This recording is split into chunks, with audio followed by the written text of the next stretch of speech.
Motos TV.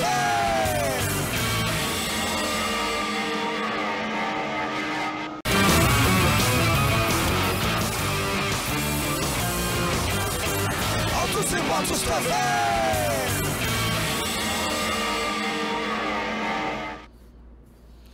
E aí, meus amigos, Autos e Motos Podcast aqui, quinta-feira santa, estamos aqui, Tancredo Neves, aqui nos estúdios do Bahia Notícias, falando sobre automóveis, sobre motos, e como o ano já começou, já estamos em abril, todo mundo começa a se planejar a pagar alguns impostos, que são impostos para você circular, tanto com moto quanto com carro, né?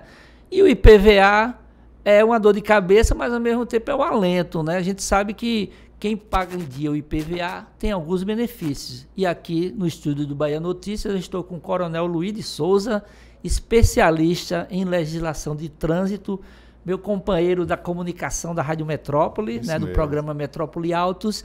E vamos agora desvendar um pouco esses mistérios do IPVA. Para que serve o IPVA e por quais motivos o contribuinte, o dono de veículo, tem que pagar o IPVA, Coronel? Roberto, esse é um tema bastante relevante e quando nós pensamos nessa pauta, nós pensamos porque é uma das perguntas mais recorrentes que eu vejo as pessoas me perguntando. Coisas simples como pagar o IPVA. Exato. IPVA, pouca gente sabe a gênese do IPVA, de onde é que ele vem. No Brasil, nos anos de 1960, tinha uma taxa rodoviária que era pago por proprietários de veículos. Essa taxa ela foi extinta. E em 1988, com a Constituição, foi inserido no texto constitucional por uma emenda esse imposto, o imposto sobre a propriedade de veículos automotores. É um imposto previsto na Constituição e é um imposto estadual. Cada estado ele pratica a cobrança desse imposto, o IPVA. E tem uma relação com o preço do veículo, né? Assim, Sim. Muitas vezes as pessoas falam assim, eu tenho um carro de 100 mil, então é 5%, 7%, como é que é essa conta aí para que o contribuinte e o proprietário de carro fique realmente sabendo, e depois a gente vai detalhar as maneiras de pagar também, né? Porque assim, não dá para andar com carro sem um licenciamento. Exatamente. Na Constituição prevê que cada estado pode cobrar entre 1% a 4% do valor do veículo. Se o veículo for 0 km, é o valor da nota fiscal. Se o veículo for um veículo usado, a referência é a tabela FIPE. Na Bahia, a lei estadual ela estabelece veículos a gasolina, a álcool, a gás natural, eles praticado 2,5%. O veículo a diesel, 3,5%. E a motocicleta, 1%. E tem um detalhe assim, as pessoas quando começou o ano, governo baiano, governos estaduais, geralmente liberam aquela tabela que todo mundo se assusta porque tem um monte de letra, tem números que indicam a data correta e também se você vai poder pagar com alguns descontos. Eu vou pedir para Paulo colocar a tabela do IPVA da Bahia, né? IPVA 2023. A gente já passou de cota única, né, Coronel? Sim. Porque a cota única foi até fevereiro, se não me engano, né? O desconto de 20%, esse já passou. Que é um valor acima do praticado a anos anteriores, que muitas vezes chegava até 10%, 15%. Só chegava né? a 10%. Exato. Né? A grande novidade, desde o ano passado, é o desconto de 20% e a possibilidade de dividir de 5 parcelas. Essa é a grande novidade do governo do estado. Então hoje já passou esse prazo, quem pagou em cota única ou dividido já está dentro do sistema, e aí agora é se planejar em relação à placa do veículo. Placa mudou, tem a placa Mercosul, mas tem muitos veículos ainda circulando com as placas anteriores, né? Como é que é feita essa indicação da data exata? A referência é justamente o final da sua placa. Por exemplo, se o final da sua placa é o número 1, isso quer dizer que a primeira cota é no dia 30 de março. Você, se quiser dividir de 5 vezes, você já perdeu essa oportunidade de dividir, porque a primeira parcela é dia 30 de março. É interessante, Roberto, que se parece muito o carnê do baú, né, de Silvio Santos, porque tem que ser rigorosamente em dia. Se você perder qualquer uma dessas datas, você não pode parcelar mais. Então, dá um exemplo aí, olha só, pegando a placa 1, dia 28 de de julho. Julho, quer dizer, é ele agora ele tem que pagar o valor cheio. Isso, até o dia 28 de julho. Então, perdeu já o prazo. Ele perdeu o prazo das cotas, né, do desconto de Isso. 20% ou de 10%. E agora tem que ficar atento à data. Isso quer dizer que ele pode pagar em cota única, sem desconto, no dia 28 de julho de 2023. Agora tem um detalhe, Coronel. Placa 3 está ali informando até o dia 27 de abril com 10% de desconto. Então, sim. Quando você perde o desconto de 20%, você ainda tem uma segunda chance de obter o desconto de 10% naquelas datas ali que estão referidas. Por exemplo, a placa 3, no dia 27 de abril desse ano, você ainda pode pagar com 10% de desconto o valor total. Então é o seguinte, passou a Semana Santa, fique ligado.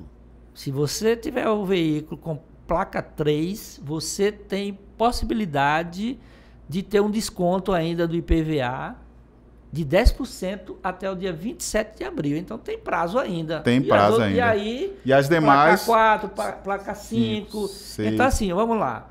Placa 4, dia 28 de abril. Placa 5, 30 de maio. Placa 6, 31 de maio. Aí na sequência, placa 7, 29 de junho. 8, 30 de junho.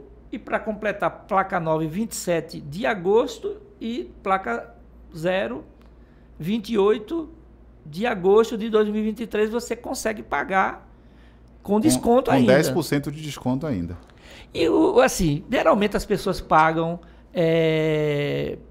licenciamento na IPVA e muitas vezes querem saber, esse dinheiro vai para onde? Como é que é feito esse cálculo aí? Isso. Qual o benefício que o cidadão proprietário de veículo tem para que realmente ele entenda que há vantagens? Excelente pergunta, Roberto. Há um equívoco das pessoas em achar que o dinheiro do IPVA tem que ser direcionado exclusivamente para o mundo automotivo, para a manutenção das vias e etc. Isso não é verdade. Por se tratar de um imposto, ele entra uma fonte única do Estado e esse valor é usado para as demais despesas do Estado. Então não há uma relação direta entre o IPVA e a questão de colocar asfalto, tapar buraco e etc. Placa, sinalização de vias, nada nesse sentido. Uma pergunta aqui, como pagar o IPVA se o proprietário do veículo não for correntista dos bancos credenciados? Sim. Na Bahia, se você quer pagar o seu IPVA, tem 3 bancos que são credenciados, o Sicoob, o Banco do Brasil e o Bradesco. Para quem é correntista, até pelo aplicativo pode ser feito. Mas quem não é correntista precisa ir presencialmente até o banco e fazer o pagamento. Para tanto, você tem que pegar o RENAVAN, o Registro Nacional de Veículos Automotores. É o CPF do seu veículo. Inclusive, dando uma dica que é um número que você não deve deixar assim acessível às pessoas, revelar para as pessoas, porque com esse número a pessoa pode levantar qualquer dado que queira do seu veículo junto ao órgão de trânsito, o RENAVAN. Coronel, a gente passa por um momento assim que muita gente reclama que há uma indústria de multas, né? Sim. E às vezes quando você vai fazer o pagamento do licenciamento do IPVA, você está com alguma multa. Sim. É possível pagar o IPVA e não antes resolver essa pendência de multas? Olha, a primeira questão com relação à multa é o seguinte: quando uma pessoa comete uma infração de trânsito, ela tem um prazo de 30 dias para se defender junto ao órgão de trânsito. A maioria das pessoas perdem esse prazo porque são notificadas e não tomam conhecimento da notificação e perdem esse prazo. Uma vez perdido esse prazo, ainda é possível sim você recorrer em outra instância, na JARE, na Junta Administrativa de Recursos de Infração. Se você perder esse prazo, aí só no CETRAN. Mas para pagar o licenciamento sem pagar a multa, você precisa fazer a defesa e no seu texto da defesa você solicitar também o efeito suspensivo da multa para pagamento do licenciamento. Ao fazer isso, você vai poder pagar o seu IPVA, pagar o seu licenciamento e aquela multa você só vai pagar depois que julgar o mérito, se você tem razão ou não com relação à multa. Proprietário de veículo que deve pagar o IPVA em dia e está com a habilitação vencida, faz o quê? Olha, a habilitação ela não tem relação direta com relação ao IPVA. Ele pode pagar normalmente o IPVA dele, não tem problema nenhum. O que ele não pode é dirigir esse carro que ele acabou de pagar o IPVA. Tem que passar a direção para outra pessoa. Porque aí é aquela coisa, né? Se for pego numa blitz, vai levar uma multa, Isso. vai estar com IPVA sem pagamento, Isso. sem habilitação Isso. e ainda recebeu uma multa. Exatamente. É uma conta grande, né? Isso. A conta aí eu posso fazer assim por alto que o fato da habilitação não está vencida, R$ 293. Aí vamos colocar mais R$ 400 em média do guincho. Vamos colocar... A conta é grande. E o pagamento do IPVA, que o veículo só vai sair do pátio depois que pagar todo o licenciamento. Comprei um veículo, né? Veículo usado, 5 anos de uso, e ele não percebeu que havia licenciamento atrasado. Como é que se resolve isso? Na hora da compra, seria bom solicitar ao antigo proprietário ou o próprio lojista esse nada consta de documentação? Qual é a orientação aí nesse a orientação, se você for comprar ou vender um veículo, é você fazer uma vistoria cautelar. Você entrar em contato com uma empresa credenciada que faça a vistoria cautelar, que ela vai fazer uma investigação daquele veículo com relação a débitos e outras questões mais que podem futuramente ter complicações. Então, a melhor coisa é fazer uma vistoria cautelar. Caso isso não seja feito, você vai pegar o documento e verificar se ali é o documento do ano. Se não for o documento do ano, é porque ele está devendo licenciamento. Ele tem a obrigação de vender o veículo totalmente regularizado. Com relação ao IPVA, como é um imposto anual, a ética dos negócios diz para dividir o prejuízo. Por exemplo, nós estamos no mês de abril. O IPVA, que é desse ano de 2023, é referente a todo ano. O veículo só circulou 4 meses. Então é interessante que quase que meio a meio aí seja dividido o valor do IPVA, porque o novo proprietário é que vai circular por 8 meses, né, com o veículo. Então, a prudência é fazer isso, negociar. Autos e Motos Podcast hoje é um podcast bem informativo para tirar dúvidas sobre IPVA. A gente vai falar na segunda parte também do podcast um pouco sobre situações de dúvidas, multas, situações onde o motorista, né, o condutor, termina se envolvendo, e aí como é que ele pode entender e resolver as situações. Sempre toda quinta-feira, 19 horas, aqui no YouTube do Bahia Notícias, você tem o Autos e Motos Podcast. Se quiser saber também informações sobre o mundo automotivo, tem meu site, autosemotos.com. Eu tenho uma coluna toda quinta-feira aqui no Bahia Notícias, você pode acessar para pegar informações. Eu vou aproveitar, vou pedir para Paulinho fazer um giro de mercado aí. Existem eventos que acontecem na Bahia e Autos e Motos Podcast sempre valoriza quem está promovendo eventos, então vamos lá, passar aí para que a gente indique e que as pessoas aproveitem.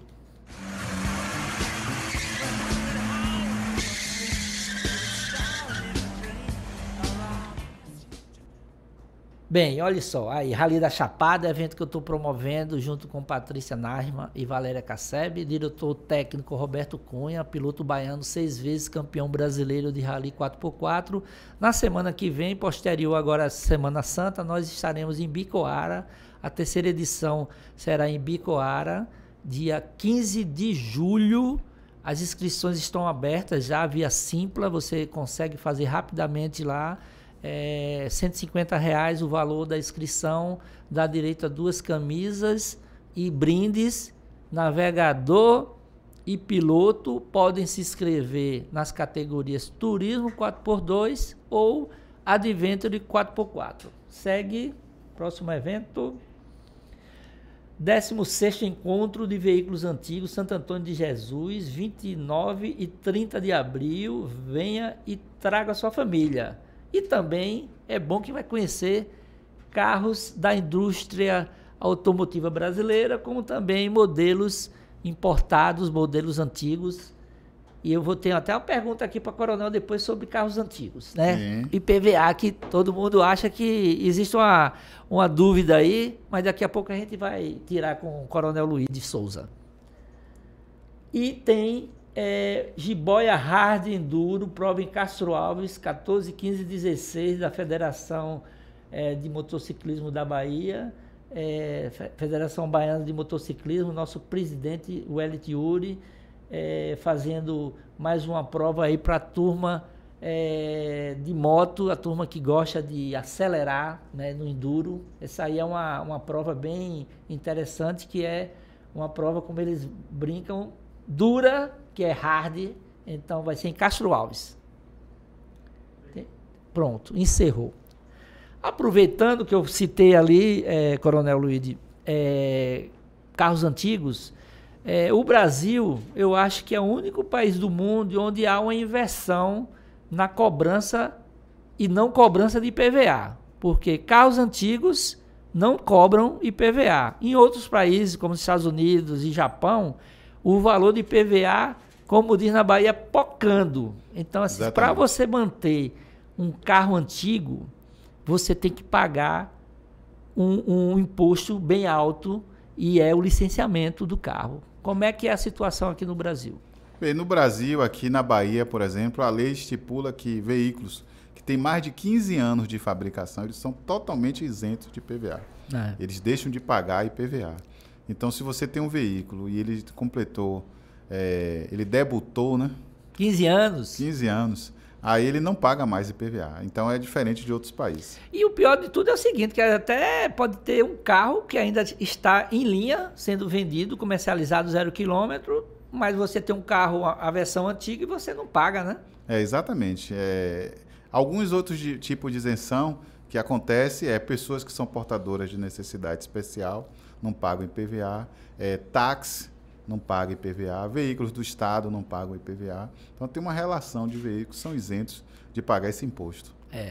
Eu vou aproveitar, vou colocar o balanço de vendas, né? Acabou de sair essa semana, começo da semana, o balanço de vendas dos 3 primeiros meses de 2023 e carros mais vendidos em março de 2023, o acumulado aí 878.827 unidades comercializadas no Brasil, emplacadas, um crescimento de 21,01% maior em relação ao mesmo período de 2022. E tem a lista dos carros mais vendidos em março, né? A Fiat Strada é o veículo mais vendido, com 23.772 unidades. SUV mais vendido é o Jeep Compass, com 15.556 unidades. E o carro de passeio mais vendido, janeiro-março de 2023, Chevrolet Onix, com 21.528 unidades. E tem o top 10 aí, com a Fiat Strada liderando, né, em março, mais um mês, 9.935 unidades. HB20 da Hyundai emplacou bem, desbancou o Onix, né? Ficando em segundo lugar com 8.363 unidades, o Onix 8.283 unidades. Surpreendentemente, o Polo, que semana passada eu fiz até um programa sobre modelos Volkswagen, né? O Polo emplacou bem o mês de março, aí em quarto lugar, seguido do Chevrolet Onix Plus, que é o sedã do Onix. O Jeep Compass, como eu falei anteriormente, é o SUV mais vendido em março, 6.988 unidades. E fechando, Renault Kwid, Fiat Mobi. Existe um movimento no Brasil que o presidente do Grupo Stellantis anunciou que existe a possibilidade do Brasil retomar a produção de carros compactos, os tais carros populares, né? Vamos ver, porque assim, hoje praticamente o perfil do consumidor mudou muito, né? O consumidor está indo mais para SUV em modelos médios, e esses dois aí são os dois modelos que existem no mercado brasileiro, Renault Kwid e o Fiat Mobi, que são hatches subcompactos, né? Como a gente fala, né? Para fechar os 10, Fiat Argo, volta aí por favor, Paulo.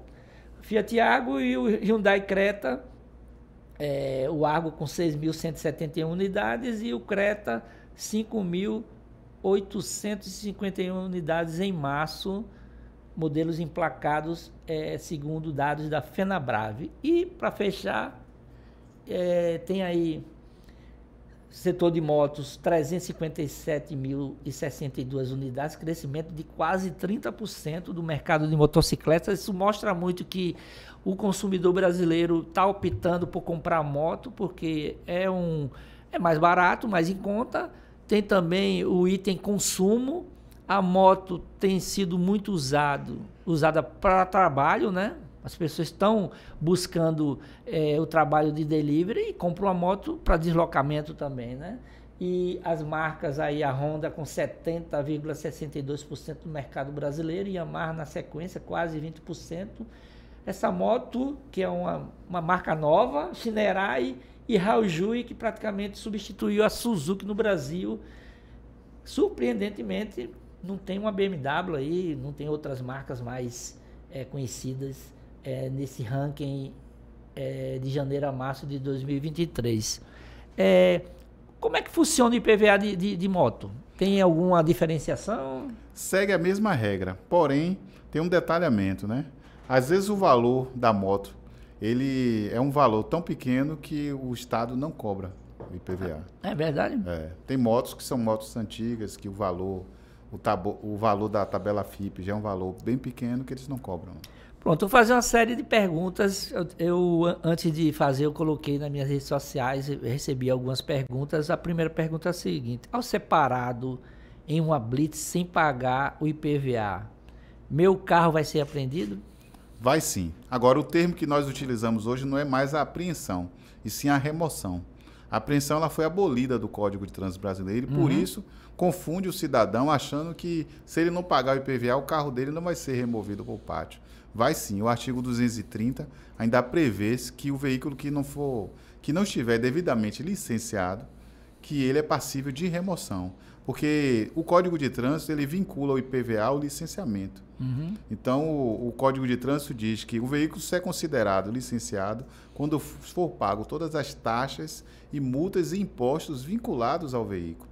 O IPVA é vinculado ao veículo e, por conta disso, o veículo não é considerado licenciado. Agora, Coronel, a gente sabe que hoje os carros têm muitos itens de segurança, né? Extintor, no licenciamento, isso está valendo? Verificação de itens de segurança? Porque, assim, as vistorias, elas são feitas esporadicamente, né? Então, eu não tenho como, eu estou com um carro há 3 anos, eu ter que levar para fazer uma vistoria? Qual é a situação de vistorias para que se identifique qualquer problema de sistema de segurança no veículo?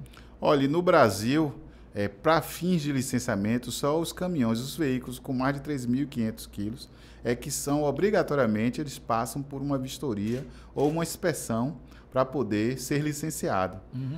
Quem tem um veículo também a gás, passa também por uma vistoria anual para ser licenciado. Mas o veículo normal, comum, esse não. Basta pagar o licenciamento, ele não passa por nenhum tipo de vistoria. Então, hoje, taxistas terminam, porque boa parte usa GNV, e agora a turma do aplicativo, né? Exatamente. Esses tipos de veículo mais específicos, às vezes por uma imposição da própria empresa, do aplicativo, e às vezes a prefeitura, no regulamento dela de táxi, ela prevê a obrigatoriedade dessa vistoria. Coronel Luiz de Souza, especialista em trânsito, especialista em legislação de trânsito, aproveitando seus conhecimentos. A gente está, hoje é quinta-feira santa, muita gente está pegando estrada, viajando, amanhã de manhã cedo, porque muitas pessoas trabalharam ainda hoje, mas existem algumas perguntas referentes a situações que o próprio condutor se coloca, tipo as multas mais frequentes. Eu fiz um quadro aí, a gente vai bater um papo, porque assim, além desse quadro, existem situações no dia a dia que eu vou relatar aqui. Multas mais frequentes: pedestre permanecer, andar na pista, exceto para cruzá-la onde é permitido. Isso é uma situação que acontece, né? Acontece. Pouca gente, Roberto, sabe que no Brasil o pedestre também pode ser multado. A lei pois prevê isso, certo? Porém, Não há mecanismo ainda para multar o pedestre, mas existe sim. O código prevê essa multa de R$ 44,00, que é 50% do valor de uma infração de natureza leve. Já vi muito e tem hora que dá vontade de jogar o carro para cima do lado direito. Deixar de conduzir pelo canto da pista em fila única, quer dizer, usar o acostamento, né? Nesse caso aí é para veículo de tração e também o de propulsão humana, a bicicleta, certo? Isso que você está falando é muito comum. Não saber utilizar as faixas de trânsito. Os veículos mais lentos devem ir pela faixa da direita. Mas não pelo acostamento. E não, né? pelo acostamento, certo? E aí, nas rodovias, é muito comum, infelizmente, as pessoas trafegando pelo acostamento. E o acostamento, ele foi feito para a bicicleta, ele foi feito para a cinquentinha e principalmente para o pedestre. Esse ponto aí são os espertos, né? Que param o carro e querem retirar algum objeto de sinalização que está ali para ajudar o trânsito, né? É multa também, né? Exatamente. Se você deixar de retirar qualquer objeto de utilização para sinalização temporária da via. Quando o veículo quebra, você tem que colocar lá o triângulo, colocar uns galhos de árvore e tudo. No momento que o veículo já foi retirado do local, você precisa também retirar esses objetos que foram colocados para sinalizar que o veículo estava quebrado. Eu estou lendo aqui, mas já estou interpretando. É largar o carro de vez na rua e achar que aquela propriedade não é mais dele, né? Então, é deixar responsável de promover baixa registro de veículo recuperável desmontado. Não é isso não. Não. Isso aí é o seguinte. Existem veículos que, em situação de sinistro, de acidente, ele foi de grande monta, ou seja, mesmo consertando, aquele veículo não oferece mais segurança. Ah, entendi. É uma batida e... Isso. Aí, uma vez acontecendo isso, você tem que fazer a baixa definitiva do Mas veículo. tem isso também.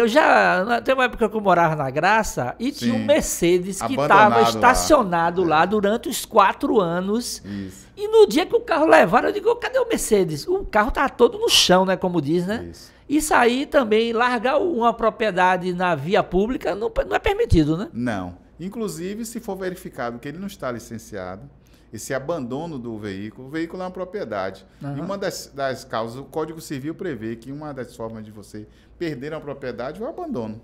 Então, se você abandonou, o Estado pode ir lá, resgatar e leiloar. Aí vamos lá. Conduzir ciclomotor em via de trânsito rápido. Isso. Primeiro vamos definir o que é via de trânsito rápido. E o que é ciclomotor, porque tem um detalhe, hoje em dia tem um patinete aí que é quase uma moto, nem é moto nem é patinete, vamos esclarecer isso aí. Eu até estava conversando com uma proprietária de eu não sei se é patinete ou se é moto, se é uma scooter, nem é moto nem é scooter, né? Isso. Não é, né? Porque assim não está cadastrado como moto, né? Os veículos elétricos é algo muito novo, a tecnologia trouxe isso. E, realmente, vários países estão tendo essa dificuldade com relação a leis, regulamentos para veículos. No Brasil, se estipula através da potência do motor em watts e também pela velocidade. Então, veículos que andam acima de 30 km por hora, eles já devem andar por ciclovia ou ciclofaixa e andar pelo lado direito da via se não tiver ciclovia ou ciclofaixa. Os que andam a menos de 30 km por hora, esses podem andar pela calçada, uma velocidade limite de 10 km, e podem andar também pela ciclovia e pela ciclofaixa. Certo. Um amigo meu, que não fui eu, que a pessoa vai fazer a pergunta, a gente diz assim, né? Um amigo meu que não fui eu, foi multado na hora que ele foi entrar à direita, ele não sinalizou. Sim. E aí foi multado. E não tem como comprovar porque foi multa, vamos lá, pode ter sido do talão, né? Como... É a declaração do agente de trânsito. Do agente, e aí? Olhe bem, existe um manual brasileiro de fiscalização de trânsito. Ele entra no detalhamento, inclusive recentemente ele foi todo revisto, é estruturado. Existem infrações de trânsito que necessitam da abordagem, parar o indivíduo para identificá-lo e constatar que houve a infração de trânsito. Mas existem outros tipos de infração de trânsito que não requer a abordagem. E essa é uma delas. Cinto de segurança, por exemplo, não precisa abordagem. O que é que o legislador pensou? Ele pensou dessa forma para não obrigar o agente de trânsito ou o policial a perseguir a pessoa para comprovar a infração. Então, basta passar ele constatado, ele pode ser autuado e aí fica a palavra dele contra a do agente. Pode ter recurso, né? Pode sim, ele pode comprovar que ele não cometeu infração. Agora, via de regra, não basta dizer, eu não fiz. Tem que dizer, realmente comprovar que não fez. Agora fui eu, estacionei próximo da placa, mas não sei a distância da placa. Sim. O carro foi removido, e aí? A placa de proibido estacionar... Qual é a norma? Exato, Isso. vamos lá, vamos explicar. 30 metros para frente e 30 metros para trás. Entendi. É o alcance das placas. É obrigado que a prefeitura, a cada 60 metros, ela coloque uma placa. Entendi. E não tem, a partir do momento do estacionamento, não tem nada na faixa explicando que pode estacionar. O que cabe recurso é justamente a questão desses 30 metros. Né? Se realmente foi medido, se foi aferido na hora da autuação. Uhum. Estacionei na Zona Azul por um prazo e esse prazo da cartela lá expirou e o carro ficou lá. Fui multado. E aí? Isso é estacionar em desacordo à regulamentação. A Constituição prevê que o ordenamento do solo ele é competência da prefeitura. Ela pode dizer quem pode estacionar ou não. E esses estacionamentos é justamente para evitar a privatização do espaço público, para que a pessoa não deixe o veículo lá para sempre. Então, é cobrado justamente com esse intuito de fazer com que haja essa rotatividade. Agora, Coronel, você como uma pessoa que estuda o trânsito, estuda a legislação, a gente sabe que é melhor pecar pelo exagero porque você está indo para o lado da segurança. Mas em algumas situações onde a via pública tem muitas residências e pouco comércio, instalar uma zona azul muitas vezes não choca? Choca. E aqui em Salvador a prefeitura lançou a Zona Verde, que é justamente um credenciamento para os moradores que próximo à residência tem uma zona azul. Então eles estipularam como zona verde, justamente para garantir que o cidadão que paga o IPTU, próximo à residência dele, ele possa estacionar. Mas ainda é algo muito tímido, algo que precisa dar mais visibilidade, precisa realmente expandir mais, porque é preciso fazer esse estudo. Vamos lá, o cara mora numa região e tem zona azul e ele vai estacionar a poucos metros da residência dele e depois recebe uma multa. Esse recurso aí, ele pode receber a liberação da multa? Ele pode argumentar que ele reside naquele local e ele pode comprovar através do IPTU e recorrer, inclusive, é algo que poucos cidadãos sabem, que eles podem, a qualquer momento, solicitar do órgão de trânsito mudanças. A gente, como cidadão, a gente pode sim solicitar, fundamentar que o órgão de trânsito faça a mudança naquele sentido, não indo de encontro à lei. Vou seguir aqui sobre essas multas mais frequentes. É proibido ao pedestre desobedecer a sinalização de trânsito específica. É aquilo que você comentou, né? Em relação ao que o pedestre também faz parte e tem que ter também condutas, né, que sejam condutas corretas até para o trânsito fluir, né? Transitar com o veículo desligado em declive, a banguela. Isso. É difícil constatar essa infração de trânsito, mas isso é uma recomendação da direção defensiva, de você não deixar o veículo na banguela, e isso é infração de trânsito. E tem também hoje o esquecimento da luz em viagem, né? Então, sim, a lei do farol alto, né? Exato, né? Ou melhor, do farol baixo. Do farol baixo, Certo. Ela foi mudada recentemente. Uhum. Ela, quando foi criada, ela obrigava que em qualquer rodovia ou dentro de túnel, mesmo que fosse durante o dia, você deveria trafegar com a luz baixa, com o farol baixo do seu veículo aceso. Uhum. Ela foi mudada para o seguinte: só em rodovias de pista simples. Certo? Então, hoje, se você estiver numa rodovia de pista simples, se for uma pista dupla, se for uma rodovia duplicada, você não precisa acender os faróis. Uhum. Mas eu recomendo que continue acendendo, porque é um item a mais de segurança. Deixar o condutor de prestar socorro à vítima, né, de acidente de trânsito quando solicitado pelo agente. Quer dizer, assim, não precisa nem o agente solicitar, né?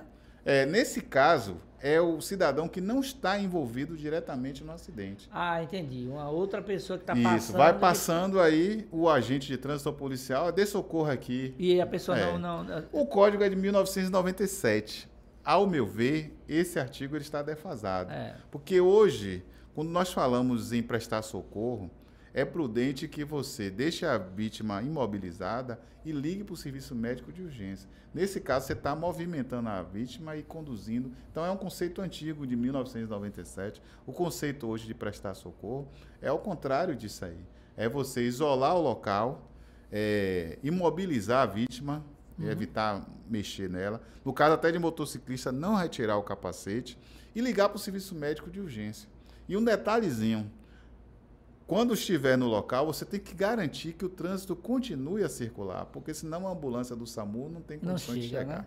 É sempre bom conversar sobre assuntos sérios com pessoas que entendem do assunto. O Coronel Luíde é um especialista em legislação de trânsito. Agora, vou fazer um questionamento, você como cidadão. Sim. Você acha que a velocidade na cidade está muito baixa ou esse excesso de segurança é bom para o cidadão que dirige no dia a dia? Olha, esse excesso de segurança, né, ele é bom para o cidadão. Há uma recomendação da Organização Mundial de Saúde para diminuir a velocidade nos grandes centros. Porque há um estudo que, se a velocidade for acima de 50 km por hora, aumenta para 80% o risco do resultado ser morte.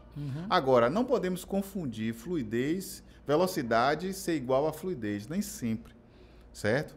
É interessante que, em alguns casos, a redução da velocidade. Agora, o que a gente tem visto é que aqui mesmo em Salvador, grandes avenidas onde tem uma estrutura melhor, está se reduzindo a velocidade para parâmetros que não são necessários. O túnel novo, esse aqui, que fica aqui ao lado do Bahia Notícias, aqui na Tancredo Neves, é 40 quilômetros e você visualiza logo que tem monitoramento eletrônico e você vê a câmera quando você desce no túnel. Então, você tem que passar abaixo de 40. Exatamente. A fiscalização eletrônica, ela foi assim um grande marco para a fiscalização de trânsito, porque ela é implacável.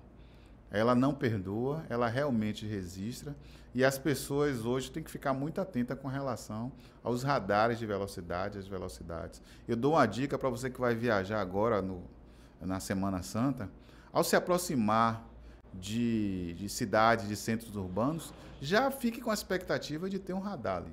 É verdade. Você vem numa velocidade na rodovia, ao se aproximar de uma cidade, pode ter um radar. E às vezes esse radar é de 40 km por hora. Obrigando a ter uma multa de R$ 880, porque quando você passa acima da velocidade em mais de 50%, além de ter o direito de dirigir suspenso, a multa é de R$ 880. Então pesa no bolso. Locais na cidade que tem fotossensores 2, 3 vezes, essa multa ela é acumulativa? Como é que essa situação acontece, né? Porque já vi amigos relatando que foi multado 2 vezes na mesma via. Isso. Existem infrações de trânsito que são concomitantes e existem infrações de trânsito que são concorrentes. Qual a diferença disso? Concomitante você pode cometer a mesma infração de trânsito na mesma via várias vezes. Então, por exemplo, você passou pelo primeiro radar acima da velocidade, o segundo radar acima da velocidade. Então, elas são concomitantes. Vai receber 2 multas. 2 multas. Eu vou dar outro exemplo também de concomitante. Você estaciona, você disse que ia me fazer essa pergunta sobre estacionamento. Você estaciona em fila dupla na frente de uma garagem. Tá aqui, eu ia perguntar. São infrações concomitantes, são 2 infrações que você cometeu na frente da garagem. Agora, o que são infrações concorrentes? Quando você comete a primeira infração, inevitavelmente você vai ter que cometer a segunda. Por exemplo, você entra numa via exclusiva, que aqui em Salvador, agora A notícia da semana é a via exclusiva do BRT, que está agora sendo sinalizado aí. e está cheio de agente de trânsito fazendo isso. ordenamento e também alguns orientadores, né, para o pedestre, né? Porque é uma sinalização diferente, é na cor azul, é uma novidade que as pessoas não sabem. E Roberto, há uma grande confusão. Você não pode trafegar na via exclusiva, mas você passar por cima da linha, você desviar, isso é possível, sim. Agora, o que você não pode é trafegar, ficar ali o tempo todo dentro da... Certo? Aí a pessoa pode ser autuada. É a mesma situação de você seguir uma ambulância. Exatamente. Que é infração de trânsito. As pessoas acham que estão dando uma de esperto quando você puxa para a ambulância passar e vem o espertinho querendo ser ambulância também, né? Que multa é? É uma infração de natureza grave, gravíssima, R$ 293, do artigo 191 do Código de Trânsito, certo? E o artigo 190, 191 são todos ligados a veículos de emergência. Exato. Entendeu? E agora, para finalizar, a pergunta, que é uma pergunta que, infelizmente, isso recorre não só no final de semana ou no final de semana prolongado como esse de Semana Santa. Todo dia é momento da galera sair, infelizmente, pega o carro e vai beber, e aí termina se envolvendo em um acidente. Então, assim, é uma multa que é uma multa mais do que educativa, né? Porque é uma multa pesada, né? Então, assim, é bom que a gente, para finalizar, colocar uma mensagem em relação a essa turma que muitas vezes passam do limite. Eu quero que você também divulgue o seu Instagram, Parada Obrigatória. Você está aí com a camisa, que assim, é um Instagram que indica situações de trânsito onde o cidadão, o proprietário de carro, termina se envolvendo e o Coronel Luíde, de maneira bem, como um professor que ele é, né, um educador, ele vai lá explicar e vai dizer assim, ó, você está errado e você cuide-se, senão você vai ser multado. Roberto, é o Parada Obrigatória no Trânsito, @Parada Obrigatória no Trânsito. Você pode falar comigo pelo direct e lá tem muitos cards, muita informação sobre trânsito, você sempre vai ficar bem informado, né? Me seguindo lá nas redes sociais. E realmente, Roberto, né? É uma preocupação, é a segunda maior causa de acidente de trânsito no Brasil, a segunda maior infração de trânsito é a associação de álcool e direção. E ela não é a primeira porque a fiscalização ainda fica aquém. A primeira é excesso de velocidade, por conta da fiscalização eletrônica. São duas situações que se envolvem, né? Isso. Muitas vezes a pessoa bebe e... excede a velocidade porque está bebendo. Exato. A multa é pesadíssima, R$ 2.934. Se for reincidente, esse valor dobra. Suspensão do direito de dirigir por 12 meses. Além disso, você não vai poder, a carteira é recolhida e só é entregue no dia seguinte à pessoa, se for final de semana, só na segunda-feira, a pessoa, e não vai poder sair dali dirigindo. Mesmo que você se recuse a soprar o etilômetro, a punição é a mesma. Se soprar o etilômetro e o valor encontrado for acima de 0,33, de 0,34 para cima, é considerado crime de trânsito. Essa pessoa ela é autuada em flagrante, é conduzida para a delegacia e só vai sair mediante pagamento de fiança. Então, meus amigos, aproveitem Semana Santa. Quem for viajar, vá com prudência, né? Faça uma revisão no seu carro. É bom sempre perceber que veículo bom é aquele veículo que está com a manutenção em dia. Você deve fazer a manutenção tanto da parte de eletrônica, né, a parte mecânica, como também as luzes, saber que se o farol está funcionando, porque muitas vezes as pessoas nem percebem, o farol está queimado ali e vai pegar a estrada, e aí vai pegar uma via que tem fiscalização, vai levar uma multa, porque está com a luz lá apagada. Isso. Se for viagem de noite, piorou. Então, assim, tem que ter os cuidados, assim, vá com a família, seja prudente, se for beber, beba e não pegue o carro, né? Exatamente. Se for possível ter um segundo condutor, é sempre bom na viagem, porque assim, viajar cansado não dá. Então, existem algumas orientações, eu queria até que você reforçasse essa parte de segurança, para que as pessoas realmente entendam que o carro ele não é um instrumento contra o cidadão. Ele é um veículo onde você consegue fazer o seu transporte, consegue se divertir, mas com prudência, né, Coronel? Antes da viagem, fazer a revisão, verificar os equipamentos obrigatórios, o triângulo, o macaco, o step, verificar se tudo está em perfeita ordem, certo? É interessante. O extintor não é mais obrigatório, mas é sempre interessante ter esse extintor. Evitar dirigir à noite, dirigir cansado. É prudente, o excesso de velocidade, que é a causa número 1. Vá com calma, vá devagar. Revise o itinerário, certo?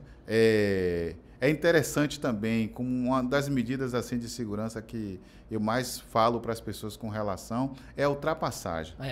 A ultrapassagem é a manobra mais perigosa que tem no trânsito. Então, se você só realiza ultrapassagem se você tiver muita segurança, se você realmente está convicto que dá para ultrapassar. Na dúvida, não ultrapasse. Exatamente. Então, aproveite aí o final de semana, Semana Santa, curta em Salvador ou viajando. Eu quero agradecer ao Coronel Luiz de Souza aqui, meu parceiro da Rádio Metrópole. A gente sempre que conversa com pessoas que esclarecem, né, que têm o conhecimento, é bom porque assim, a intenção do podcast também é fomentar essa vontade do cidadão em entender que ele é uma peça dentro do trânsito e ele tem que saber respeitar o próximo e, ao mesmo tempo, saber conduzir o seu veículo, né, Coronel?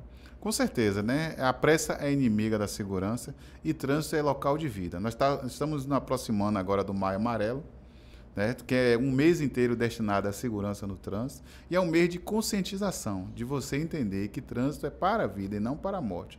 O Brasil ocupa a 5ª colocação em acidentes de trânsito no mundo, e no ano passado foram 34 mil vítimas no trânsito brasileiro. Então é um cenário de guerra que precisamos mudar.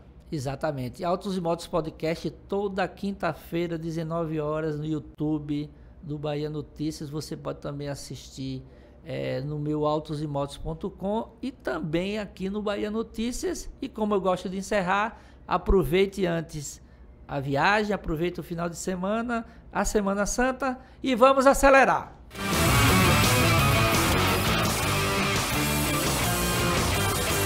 Autos e Motos TV!